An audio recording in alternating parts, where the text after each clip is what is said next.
this is literally my map that we're gonna go through. Okay, we're gonna focus on capturing leads because that's the number one focus for this business. Once we have the system, which is the funnel, then we're gonna focus on the system. We're gonna focus on the throughput.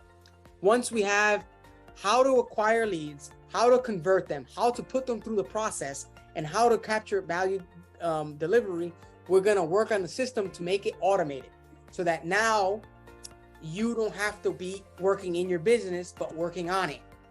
So that's where you'll get to the point where you're gonna be like, you're gonna make a decision if you wanna work one-on-one or in group cohorts. You can do both, but we have to focus on which one's gonna be more value for. So obviously the one-on-one is way more expensive. It has to be. Because your time is valuable, where at 1 hour you can teach 10 people the same thing, for less. So there's gonna be two systems within the same system. So we'll get there when we get there, and then obviously economics is the final step, where we control what we can control, right? Then we need reserves. Eventually, at one point, you need to have in your bank 12 months reserve.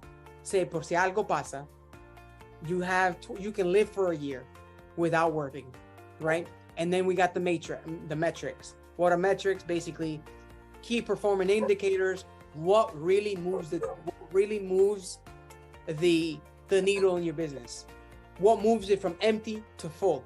What are the actions that they're called asymmetric actions. And an asymmetric action is really simple. It's what the billionaires use. Asymmetric actions is simple. It's small inputs, but create big results.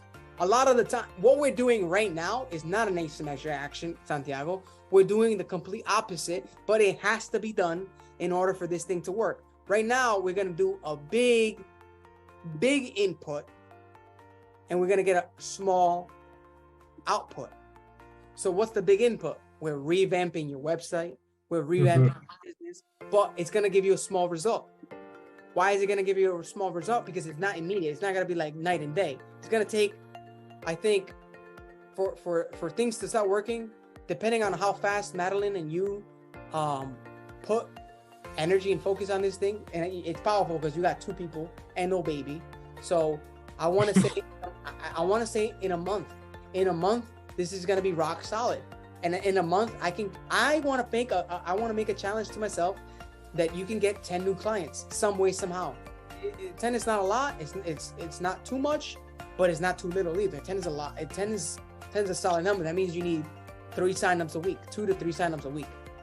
Yeah. And if we're talking about numbers, because everything works with numbers, if you're good at sales at a 30% closing ratio, that means you need to talk to 30 people. So it's gonna be interesting. But eventually, when we get this rock and rolling, we're gonna focus. And this is the last step: is what are the small actions on a daily basis that you can do that create massive results? For me, it's talking to customers who want installations. So that's why right here is what I want to focus my time on. The other day, I was doing this and doing this. Why? Because my assistant was sick. I want my assistant to do all this so that I can do this, so I can make this happen. It's like a boom. My assistant does this so that this turns into my thing, and then I can do this. Bam, ¿verdad? I just sold a $4,000 project. Fantastic, right? So that's that. I think that was what covered everything that I needed to cover as far as where we're gonna go. Now,